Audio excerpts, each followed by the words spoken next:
Maulana Jalaluddin Rumi.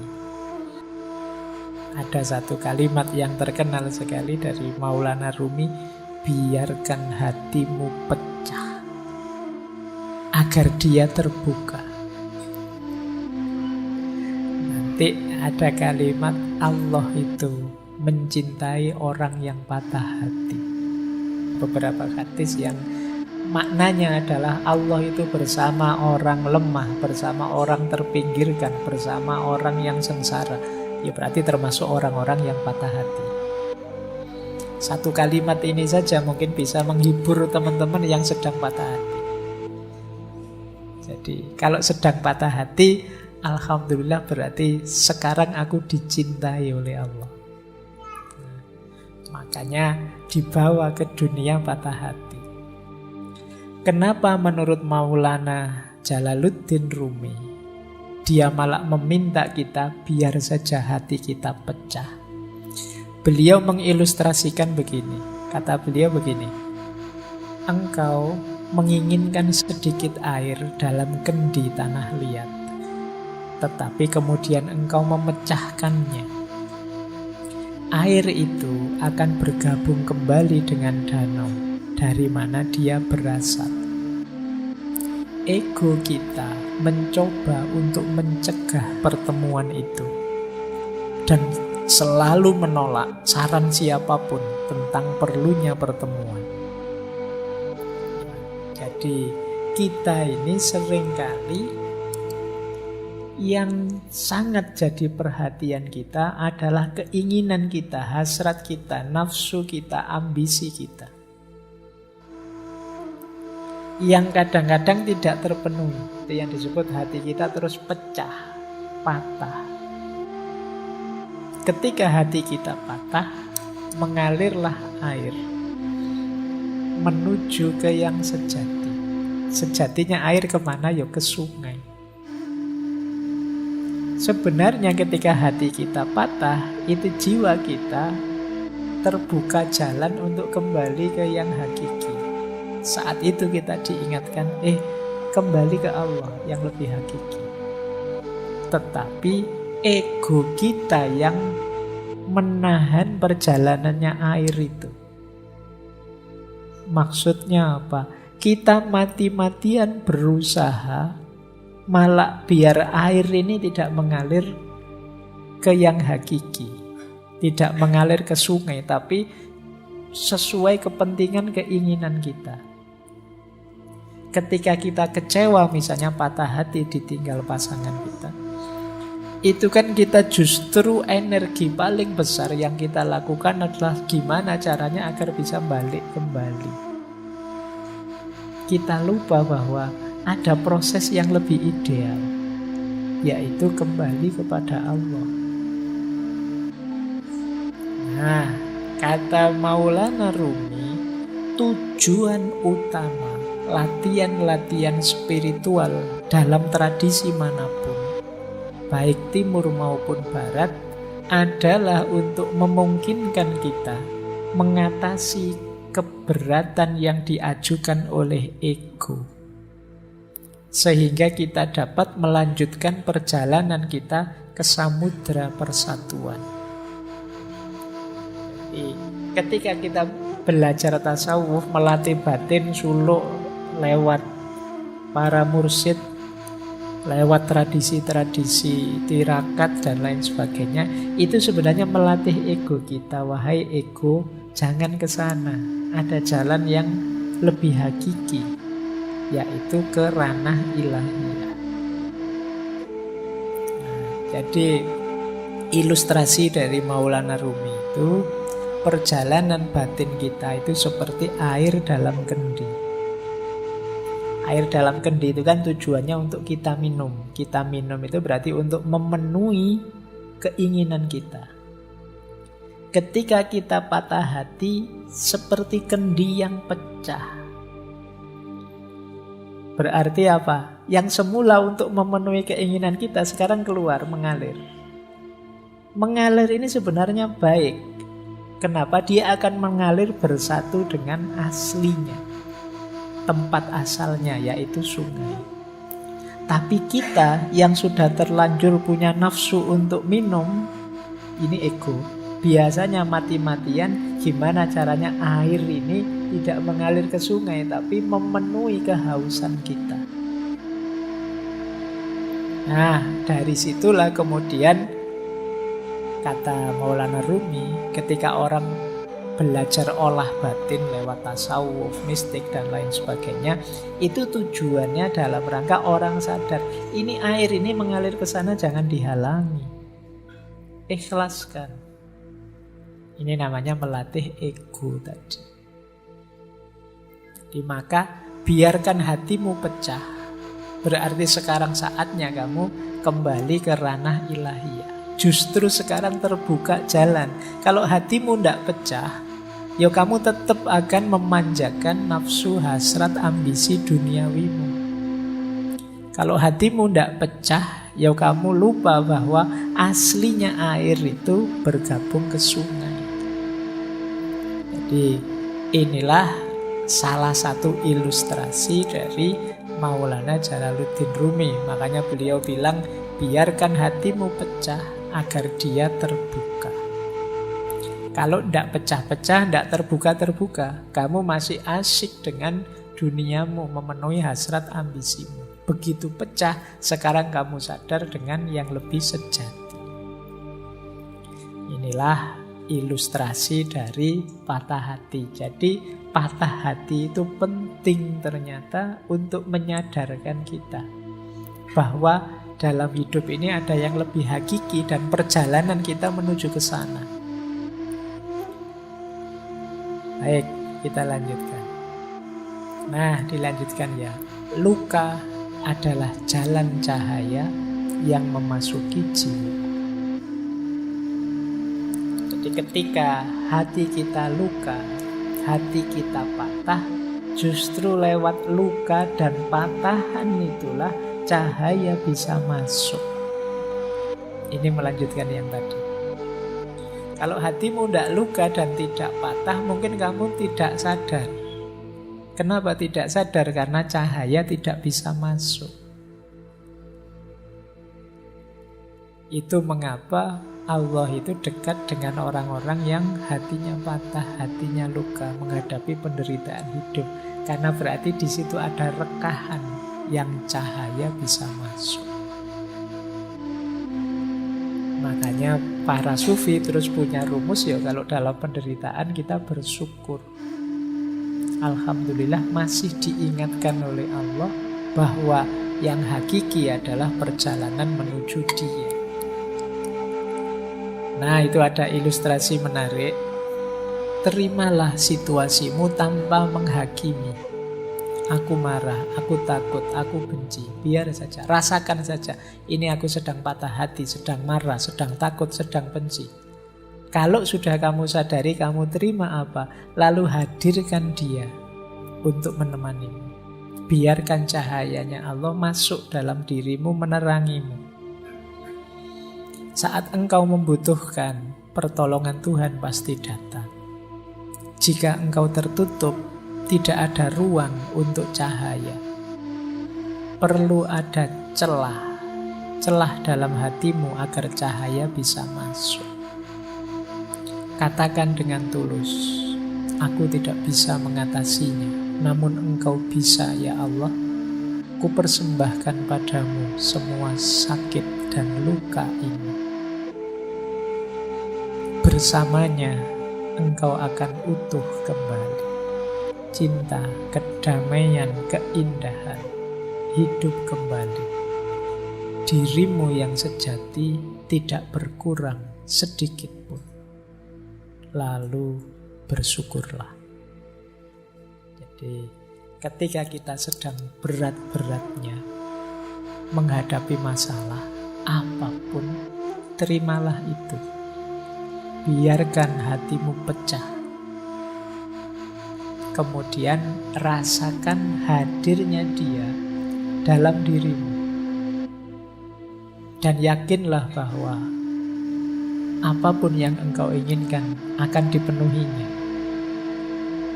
Sambatlah padanya, ya Allah, masalahku ini sangat berat. Aku tidak mampu. Kalau engkau pasti mampu. Maka aku persembahkan duka, luka, sakitku ini hanya kepadamu.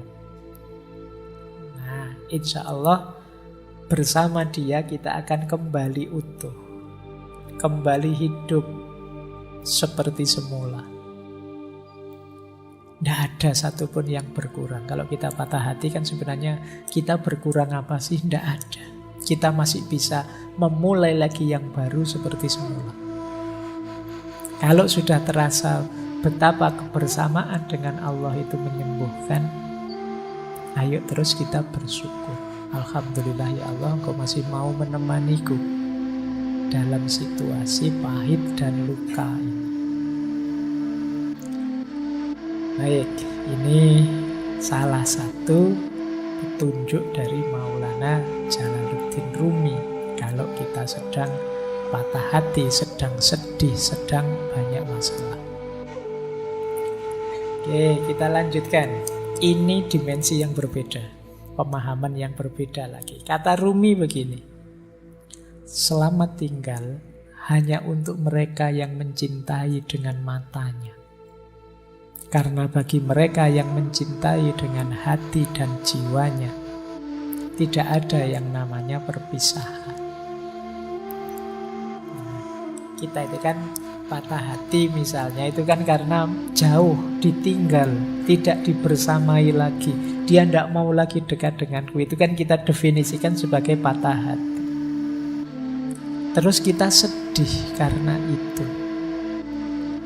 Kalau kita sedih karena itu, kata Rumi, ini kemungkinan kita hanya mencintai dengan media mata. Hanya karena tidak melihat dia di sisi kita, kita menyebut itu perpisahan. Padahal bagi orang yang memang benar mencintai, cinta itu hadirnya dalam hati dan dalam jiwa. Hati dan jiwa itu tidak mengenal perpisahan fisik.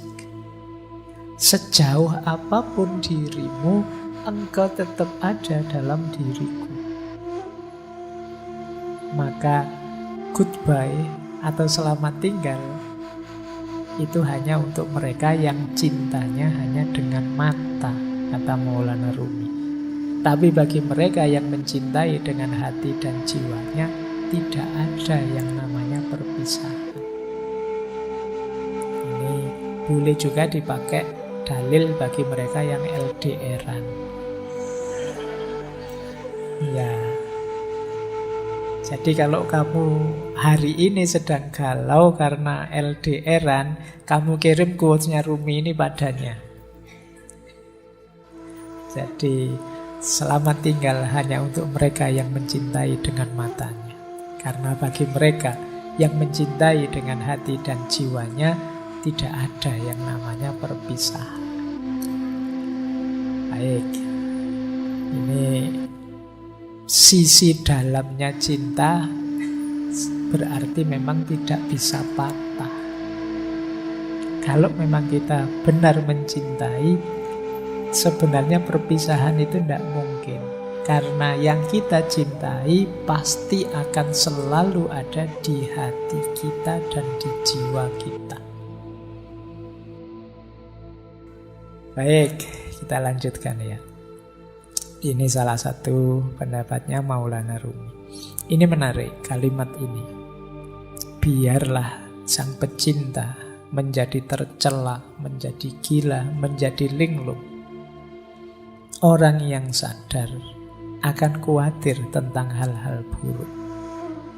Biarlah sang pecinta saja. Ini sebenarnya ingin bilang, orang itu kalau memang benar mencintai, dia tidak akan peduli dianggap tercela, dianggap gila, dianggap linglung. Ya konteksnya Maulana Rumi ini cinta ilahiyah, ya cinta kepada Allah. Meskipun sebenarnya cinta pada pasangan kadang-kadang juga ada yang selevel ini. Orang normal yang sadar biasanya tidak senang dengan disebut gila, disebut orang bingung, disebut kamu itu mbok yang waras gitu. Kita kan enggak, orang normal itu enggak senang begitu. Tapi orang yang mencintai enggak peduli. Disebut enggak waras enggak masalah. Disebut gila juga enggak masalah. Disebut ngeyel juga enggak masalah, enggak apa-apa.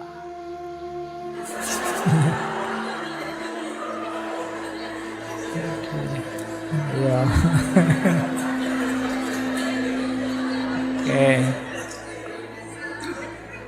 Baik, iya. Itu. Oke ya. Yang kesenggol langsung bunyi. Nah, baik, kita lanjutkan. Jadi tidak masalah bagi orang yang mencintai. Biarlah sang pecinta saja. Itu kayak apa ya? Kayak Dylan yang bilang bahwa biar aku saja, kamu tidak akan kuat. Jadi kata yang mencintai begitu. Sudahlah, tidak apa-apa. Untuk yang gila-gila, yang linglung-linglung, tidak apa-apa. Biar aku saja, kamu orang normal tidak akan kuat. Berarti apa? Ya termasuk kegalauan, kegelisahannya, patah hati. Itu bagi seorang pecinta adalah sesuatu yang biasa. Tidak akan terlalu merisaukannya. Karena dia tidak kehilangan dan tidak kekurangan apapun dari cintanya. Jadi biarlah sang pecinta saja.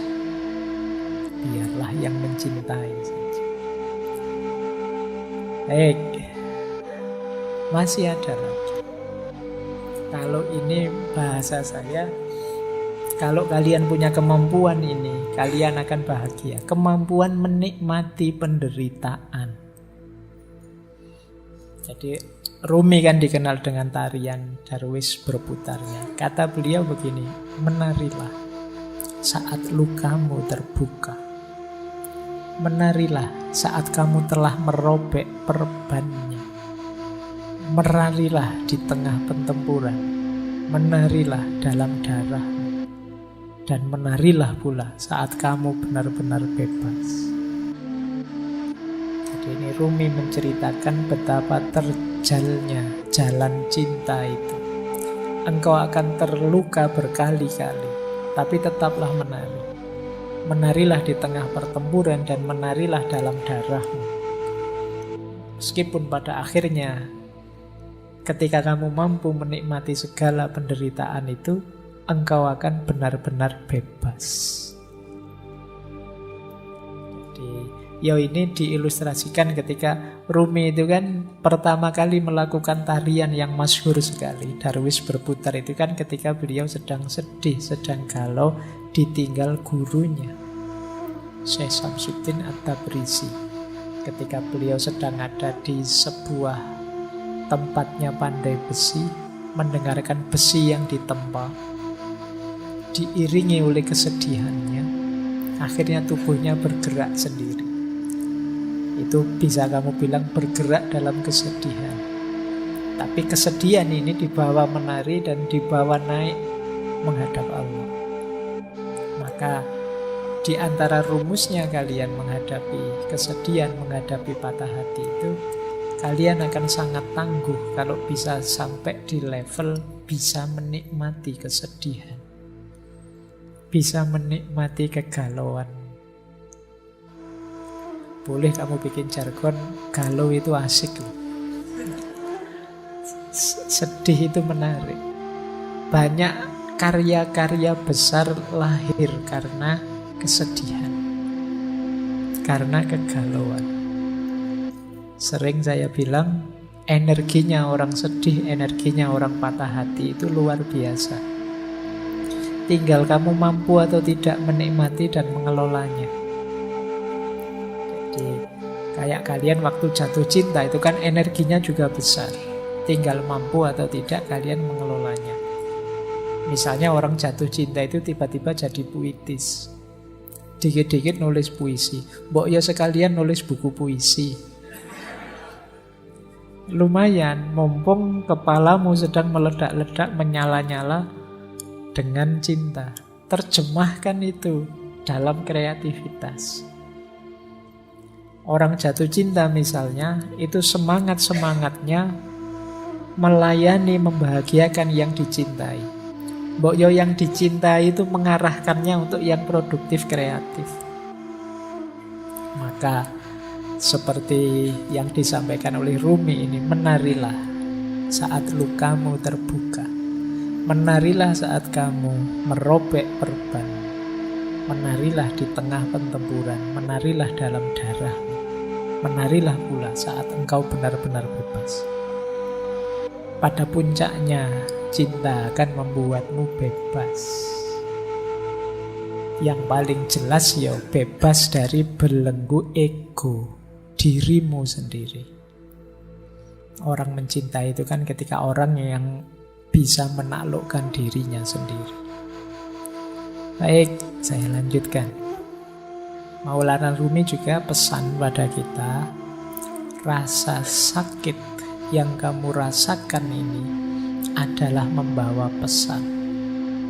Dengarkan mereka. Jadi ini latihanlah mendengarkan lukamu sendiri. Latihanlah memahami pesan yang dibawa oleh kesedihan dan dukamu. Maka jangan terlalu hanyut emosional oleh pengalaman pahit yang kamu miliki, tapi coba dengarkan ada pesan apa, ada hikmah apa yang bisa kamu raih.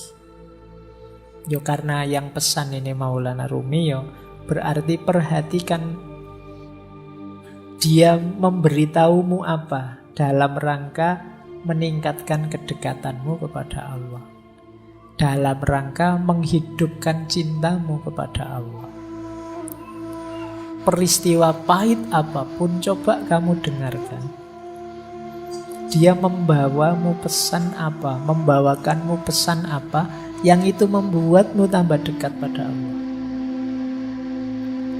Jadi pesan yang arahnya ke sana. Dengarkan. Karena ketika Allah menetapkan sesuatu, pasti tidak ada yang sia-sia. Termasuk menetapkan patah hatimu.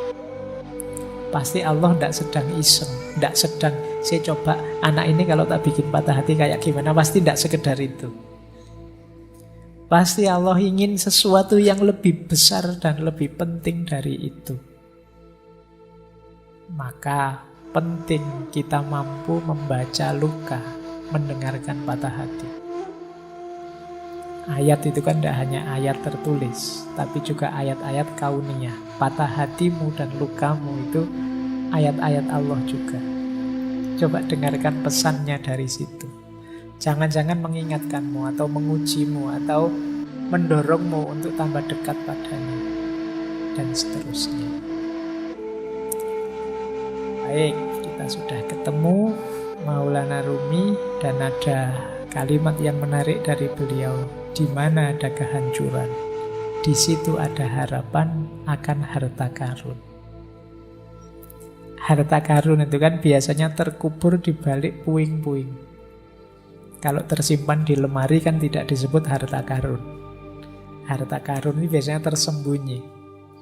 Dan ini ada di balik kehancuran. Maka temukan mutiara-mutiara, temukan harta-harta di balik kesedihanmu, di balik kehancuranmu. Pasti banyak kalau kamu jeli mencarinya. Jadi ini lanjutan dari quotes yang tadi ya. Dengarkanlah dan cermatilah, insya Allah kamu akan ketemu harta karun yang di situ kamu akan bangkit kembali, lahir kembali, jadi sosok yang lebih kuat, lebih hebat dari sebelumnya. Ini pesan dari beliau. Di mana ada kehancuran, di situ ada harapan akan harta karun. Jadi jangan terlalu lama nangis-nangis sedihnya. Beri waktu tersendiri, tapi kemudian segera move on. Bacalah kesedihanmu, dengarkan pesannya, carilah mutiara-mutiara di baliknya, terus lahirlah kembali jadi sosok yang baru yang lebih tangguh. Ini yang diinginkan oleh Maulana Jalaluddin Rumi. Baik. Nah, ini tadi hubungannya dengan kesepian ya. Memang kalau kita sedang sakit, kita sedang sedih itu perlu teman.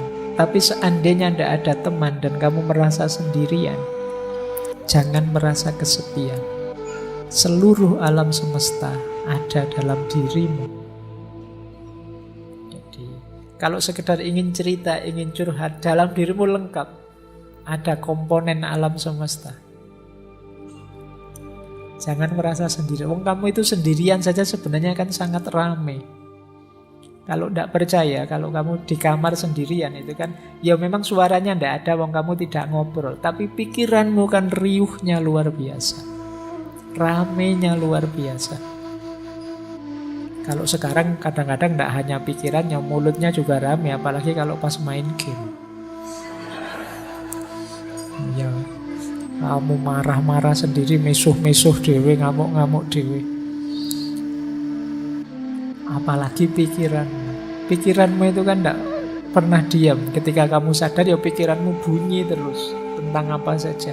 Kamu sebenarnya ramai, jadi tidak perlu merasa kesepian. Seandainya kok dalam kesedihanmu kamu tidak menemukan teman, engkau sendiri cukup. Jangan merasa kesepian. Alam semesta ada dalam dirimu. Nah, ada kalimat menarik dari Rumi yang beliau sampaikan tadi mungkin berat. Engkau yang sedang sedih mungkin sulit, tapi I know you are tired, but come, this is the way. Aku tahu engkau mungkin sangat lelah, berat sekali melaksanakan yang dipesankan tadi. Tapi memang inilah jalannya. Jadi inilah jalan yang berlawanan dengan jalur menuju keputusasaan. Jadi aku tahu engkau lelah, tapi inilah jalannya. Ayo pelan-pelan kamu tempuh jalan ini. Jangan mengambil jalan yang sebaliknya, yaitu jalan keputusasaan.